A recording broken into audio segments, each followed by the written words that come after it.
Welcome back, sleepyhead. Or maybe it's your first time here. Either way, I'm glad you've arrived. Tell me what's your favorite way to unwind before bed. Write it below while the rain begins to fall. And if you'd like me to read to you again, just subscribe. I'll be here every night. Now, let's begin our little ritual. I hadn't planned to stop. The drive was long, but the destination was clear. 4 hours north, a rented cabin by the lake. 3 days alone with books I wouldn't finish, and silence I was pretending to want. The kind of escape you plan months ahead just to convince yourself you're in control. But somewhere after the second turnoff, where the road narrowed and the pines leaned in a little closer, I missed a sign. Or maybe there wasn't one. The GPS flickered once, lost signal, and when it came back, the voice was quiet. No rerouting, no instructions, just the soft buzz of nothing. I drove for another 20 minutes before realizing I wasn't sure where I was. There were no other cars, no cell service, and only one narrow road ahead bent slightly downward, like it had given up trying to climb. I told myself I'd turn around at the next clearing, but instead, I kept going, slowly, not out of panic, out of something quieter, something that felt like being invited. That's when I saw it. A wooden sign half swallowed by moss, letters hand-carved, barely legible beneath age and weather. Costille. No other words, just that name. I couldn't find it on the map when I searched later. I still can't. But that afternoon, it felt more real than anything I'd been chasing for months. The road curved again and opened into a small plateau, maybe 4 or 5 stone houses, a church without a bell, and a low-roofed inn with ivy growing thick across its face.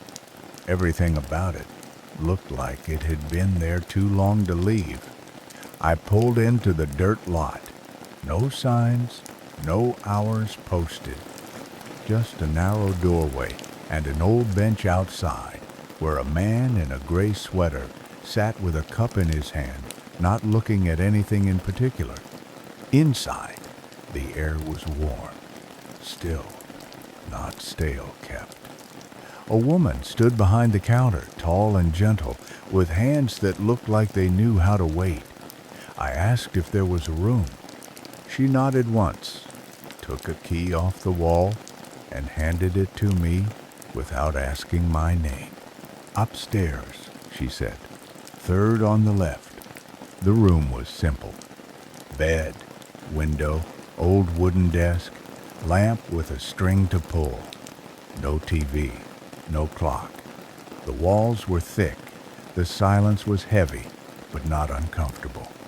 I sat on the edge of the bed and felt my shoulders drop before I even noticed I'd been holding them up. My phone still had no service. My watch ticked faint and steady. I unpacked nothing. Just lay down, shoes still on, and stared at the beams in the ceiling. When I woke, the light had changed. It was softer, but not quite evening. I looked at my watch.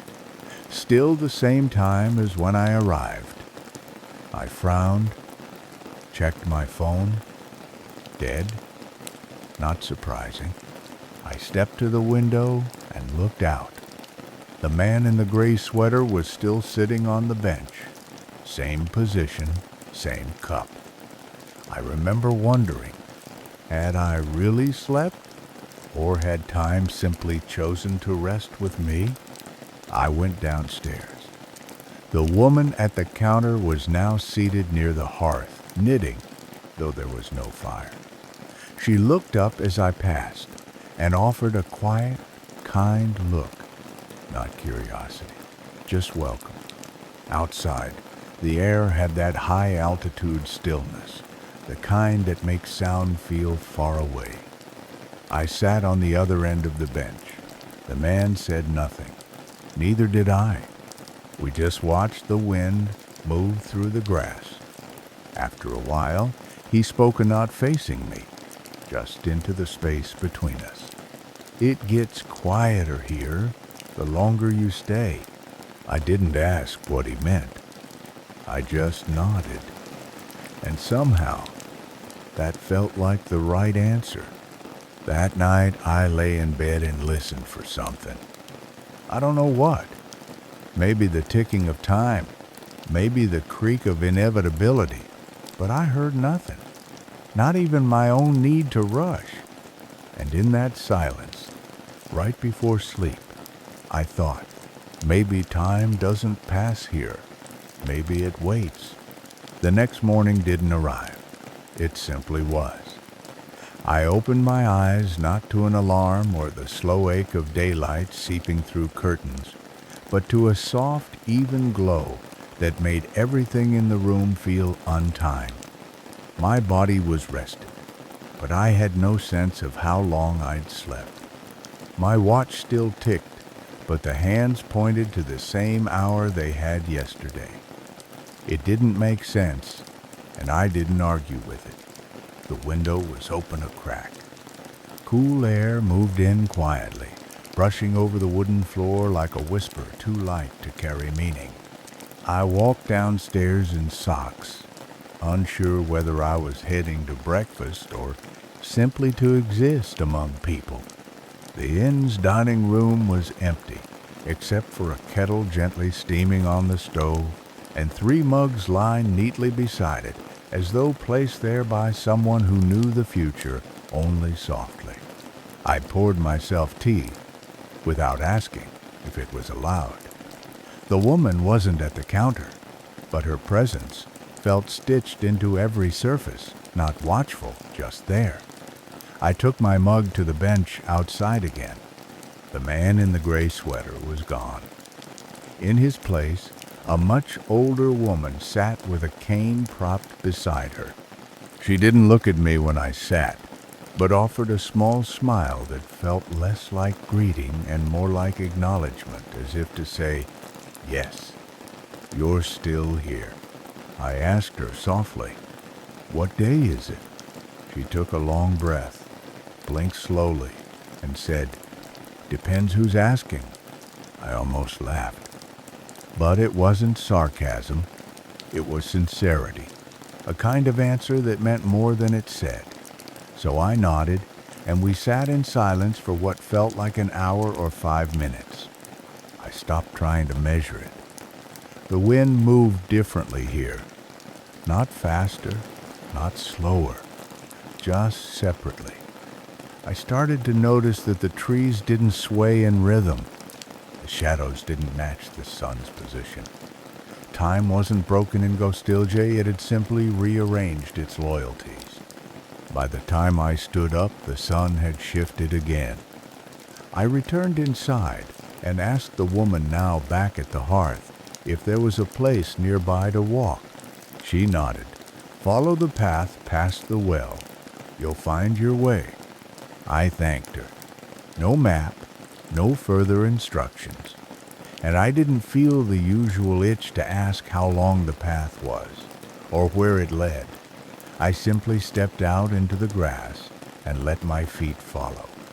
The path was narrow, winding through a thicket of trees that didn't feel wild, just private.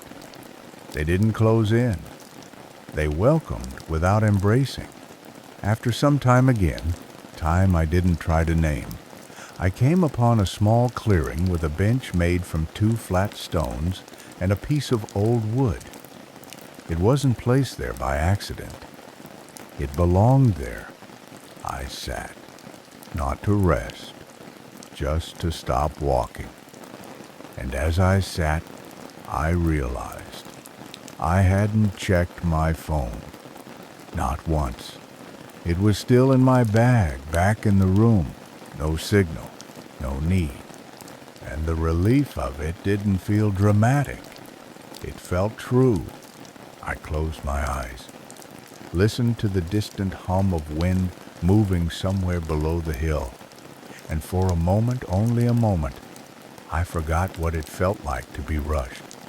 Not because I was resisting it, but because here, in this quiet fold of the world, rushing simply didn't exist. When I returned to the inn, the kettle had been put away. The cups were gone. No sign of anyone. But a fresh set of folded towels sat neatly on the bed in my room.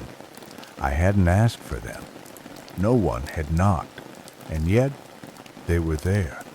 That night, I didn't count the hours. I let the dark come slowly like a story you already know the end of and love anyway. And before I fell asleep, I whispered into the stillness. Maybe it doesn't matter how long I stay, only that I let myself be here. That morning, I tried to write, not out of habit, out of impulse. I needed to see something solid form from everything I had been feeling. Some anchor, some phrase that could hold still what had been gently unraveling in me since I arrived.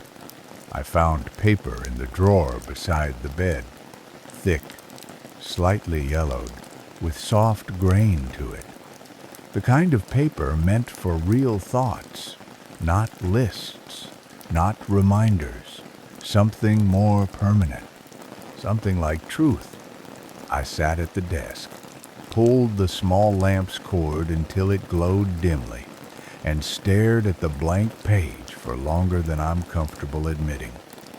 My pen hovered, then touched, then stopped. I wrote a line, something vague, soft, forgettable, and erased it before I finished the second word. I tried again, another sentence, a little more honest, and again, it died halfway through. It wasn't that I didn't have the words, it was that the words somehow didn't want to be reduced.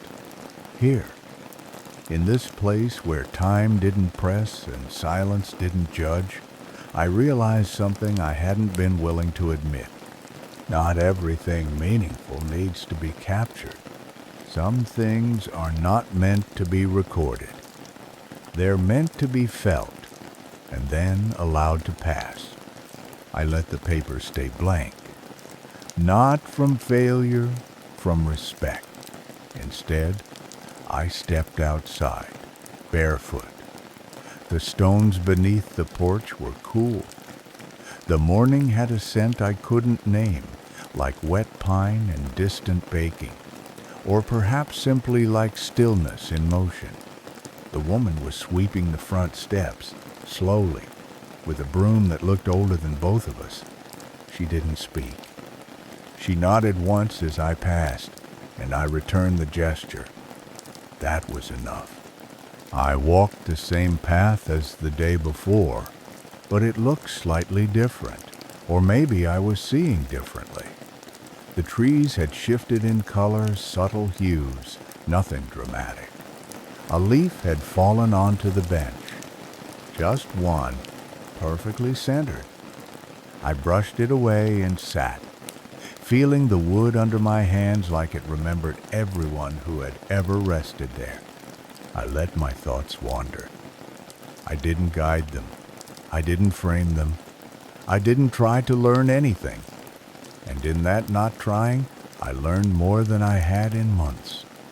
I thought about the way clocks had ruled my days, not the hours themselves, but the expectation inside each one. Wake, work, respond, prove, deliver, repeat. And now, without those instructions, my body had softened. My breath had widened. I could feel my spine relaxing in a way that told me it had been bracing for years. A butterfly landed on the bench's edge. Its wings were worn, imperfect, but it didn't seem bothered by them. It stayed just long enough to be seen, and then left without apology. I didn't follow it with my eyes. I let it go. When I returned to the inn, the old man had returned to the bench outside. This time, he was looking at the sky, not searching it, just noticing it. I sat beside him again, like yesterday. He said, "Did you find anything?" I thought for a moment, then answered, "No, but I stopped needing to." He smiled softly. That's what this place is for. We sat together, not as strangers, not as friends, just as two people who had let time take a different shape around them. That night, back in my room, I looked at the paper again, still blank, still open, and I whispered to it, not in frustration, but in gratitude. You don't have to hold anything. I'm not ready to let go. Then I turned off the lamp and lay down, feeling my heartbeat sink with the silence. And I slept without dreams. By what felt like the fourth day, though I couldn't swear to it, I felt something shift inside me. Not dramatic, not heavy, just a nudge. A quiet curiosity, not the restless kind that wants to escape, but the gentler one that rises when you finally feel safe enough to wonder. I wanted to know more about this place, about the people, about how it was possible for time to feel so non-invasive. I didn't need facts, but I thought maybe a story, a name, something to hang all this silence on. So after breakfast, a bowl of something warm, handed to me wordlessly by the woman behind the counter, I waited until she finished sweeping the hallway and quietly asked, "How long have you lived here?"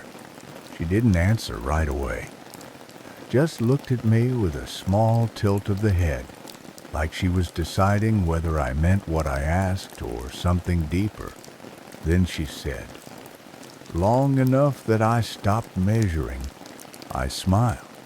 She didn't, but her eyes held something close to kindness. Maybe memory. Does everyone stay as long as I have? Now she smiled, just slightly. Most don't know how long they've stayed. There was no edge in her voice, no mystery, just a kind of truth spoken without urgency. I didn't push. I thanked her, stepped outside, and took the slow way through the village. There were only a handful of homes, most with low fences and chairs left out, whether or not someone was sitting in them. A woman watered a garden with nothing in it. A child traced circles in the dust with a stick, not drawing, just making space. I greeted each of them softly. Some responded with nods. Others didn't need to. No one looked surprised to see me. No one asked why I was still here. Later, I sat again with the old man on the bench. He passed me a cup without a word, warm water with something herbal in it. It tasted like memory, but not mine. I asked him, "Do people leave?" He thought about it, not in confusion, in respect, then said, "They do, usually when they stop asking whether they should." I held that in my mouth longer than the tea. He gestured to the sky. "You see how the clouds move?" I looked. They drifted, but differently. Slower, maybe, less pressured, as if they didn't know where to go next, and had decided that was fine. He said, "That's how it works here. You move when something inside you does." "Does anyone ever stay forever?" He looked at me, really looked, and then said, "Some people don't leave, but it's not because they forget time. It's because they finally remember themselves. That stayed with me the rest of the day. Back in the room, I stared at the paper again, still blank. I didn't try to write this time. I just sat with it. Listened to the silence, felt its shapes. Because here, silence wasn't absence. It was structure. The very thing that held me. And that night, I sat at the edge of the bed and whispered aloud to no one, or maybe to the room itself. It's okay if nothing makes perfect sense. I feel safe here anyway. I turned off the lamp. The window stayed open, and in the soft dark, I finally stopped counting days. It wasn't anything dramatic that opened the door inside me. Just a sound, faint, wooden, the soft clink of the lamp's chain brushing the desk as I passed by. A sound I'd heard every day since arriving, but that morning it stopped me. And without understanding why, I sat down, turned on the light, and stayed very still. The paper was still there, still blank. But this time, I didn't try to write. I just let the sound echo inside me. And that's when it came a memory I hadn't called for. One I thought had left years ago. I was 6. Sitting in my grandfather's old study, legs swinging beneath a chair too tall for me.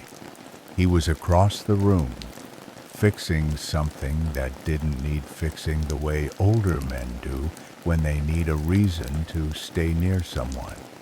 There had been a storm outside.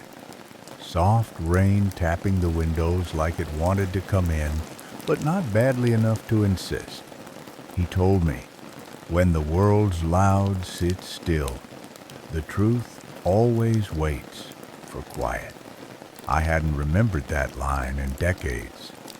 And yet here, in a room not my own, in a village without clocks, it rose like steam off morning tea. Not as instruction as comfort. I whispered it aloud just once. The truth always waits for quiet. And then I let the silence hold me. The rest of that day unfolded like breath. No pressure, no shape. I walked the edge of the village, past the same low fence I'd seen every day, but this time I noticed a wind chime I hadn't before. It didn't move, there was no breeze. But I imagined the sound it would make, and that imagination was somehow enough. I let myself stop in front of a stone wall just to touch its texture. Cool, rough, real. I stood there longer than necessary, hand resting against it, and felt the weight of all the moments I hadn't slowed down for in my life.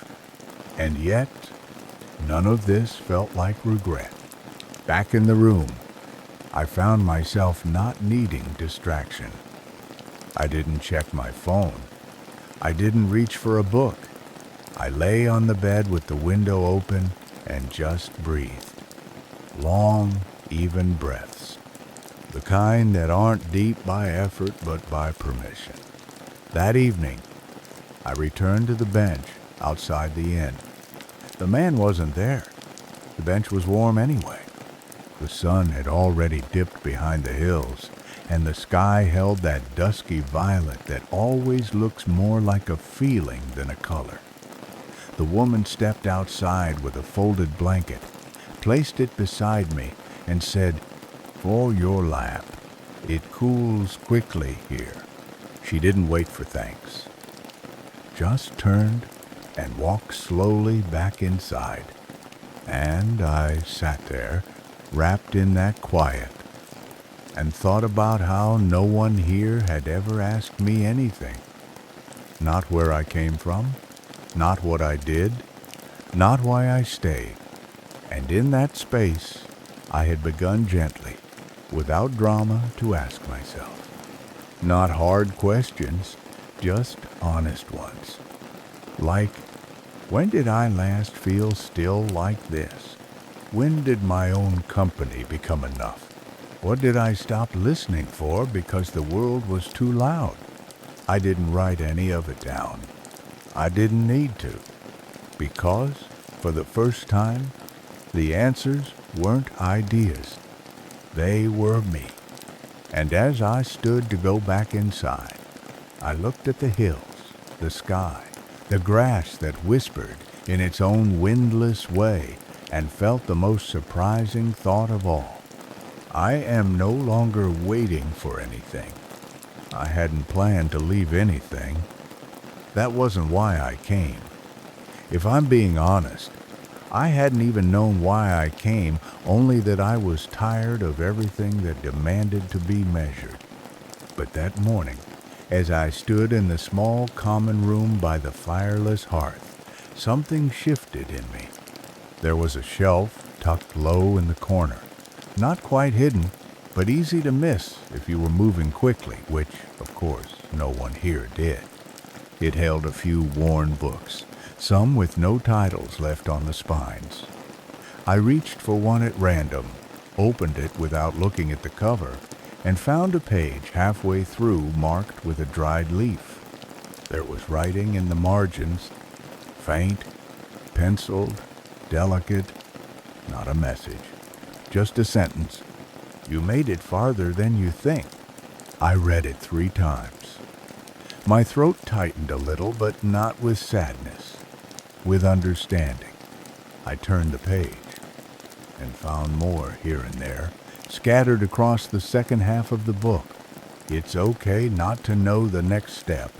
Rest is a kind of progress, too. Are you still with me? The handwriting changed from note to note. Different hands, different pressure. Some tight and small, others large, loose. Like this book had become something between a journal and a lantern. Not for one person, but for whoever happened to need it next. I took a deep breath, sat down beside the shelf, and reached into my pocket for the folded paper I'd carried but never written on. For a long time, I just held it. Then finally, without fear, I opened it, picked up the pencil that had been tucked in the spine of the book, and wrote only one sentence. This place didn't change me. It reminded me of who I was before I forgot. No name, no date, no flourish. I tucked the paper gently inside the back cover, not hidden, just placed. As I stood, the woman at the inn walked through the room. She didn't look at what I was doing. She didn't ask. She just smiled in a way that told me everything. That she knew not just what I had done, but why it mattered. She paused briefly before passing and said softly, "There's always someone arriving. That's how we know when to stay." Then she left me alone with the silence. That afternoon, I walked further than I had before, beyond the well, beyond the grove, to a small ridge that overlooked a field of wild grasses, bending in different directions at once. I stood there, letting the wind press into me gently, like a reminder that the world doesn't push, it invites. And in that moment, I realized something simple, something slow. I didn't need to be healed. I just needed to be heard, even if only by the quiet. That night, I returned to the room and found the window open. I hadn't left it that way, but I didn't feel intruded upon. I felt welcome, as though the room itself had started breathing with me.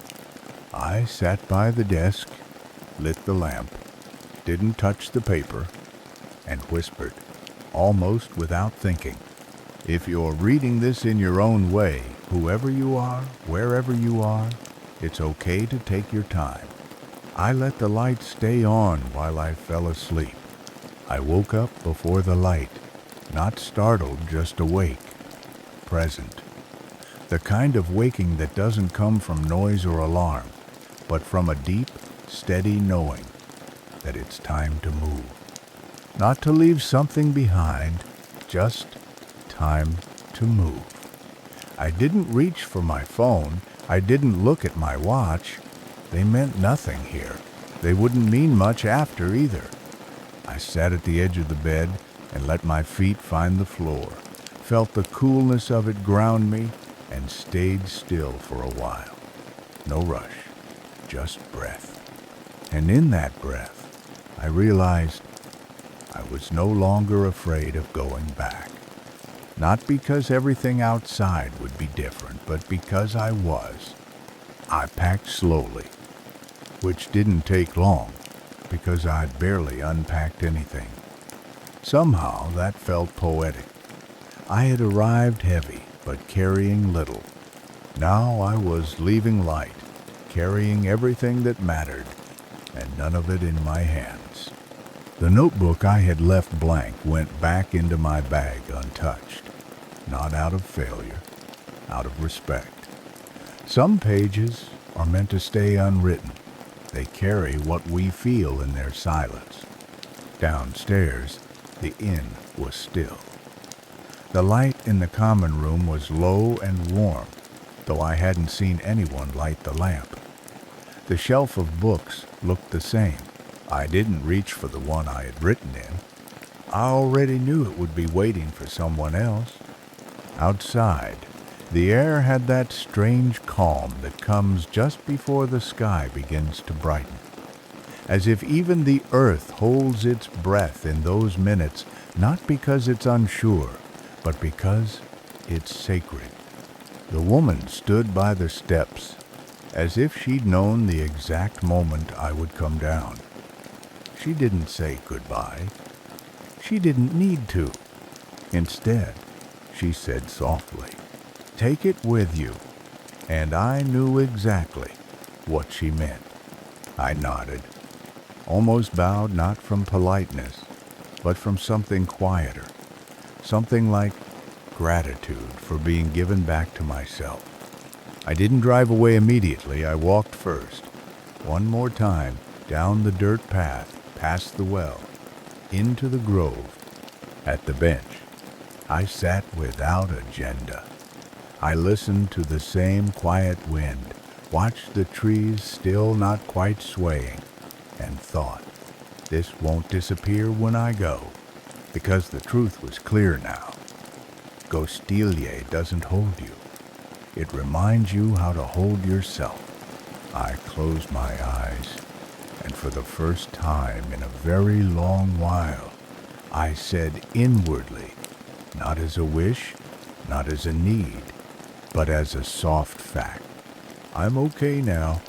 I stood, walked back, slid into the car, turned the engine, and as I rolled slowly down the narrow road, I glanced into the mirror not to see what was behind me, but to acknowledge it. The village, the room, the paper, the bench, the quiet, and the version of myself who had arrived carrying so much he didn't understand. He wasn't gone. He was just finally at peace. I didn't drive straight home. I didn't even know where home was supposed to be anymore. I just followed the road, one curve at a time, through towns with names I didn't bother to read, stopping only when something inside me said, here. Not because it was familiar, but because it felt quiet enough. I pulled into a small town near dusk, the kind with one gas station, one cafe, and a row of houses that all leaned the same way in the wind. I walked until I found a bench. A different one, of course. Newer, cleaner. But I sat just the same. And as I looked out over a street where nothing was happening, I realized I was no longer waiting for anything to begin. I was just in it. There was a bookstore across the way, narrow, dimly lit, the kind that looked like it might only open when someone needed it to. I went in. A man behind the counter greeted me with a nod. No pitch, No offer of help, just presence. I wandered the aisles, fingers grazing spines, without reading titles. And there, tucked between two heavy volumes on the middle shelf, was a single thin journal, blank. I pulled it out. Inside the front cover, in handwriting I didn't recognize, but that felt familiar in a way I couldn't explain, someone had written, "Leave space for what you don't yet understand." I smiled because I had. I bought the journal without a word. The man nodded again, slid it into a paper bag, and said quietly, "You're not the first one to come through like this." I paused. "Through what?" He didn't answer. He just said, "The quiet knows who's listening." I left with the journal under my arm, sat back down on the bench, and opened to the first page. I didn't write anything. I just held it. And in that stillness, I heard something I hadn't heard in a long time. My own breath, not rushed, not shallow, not hidden behind thought. Just present, just mine. The sun dipped, the lamps buzzed on. A dog barked somewhere far off, once. Then silence again. Not emptiness, not absence, space. And as I sat there, no longer in Gostilia, but carrying it softly within me, I realized I don't have to go back, because everywhere I go now, I bring it with me.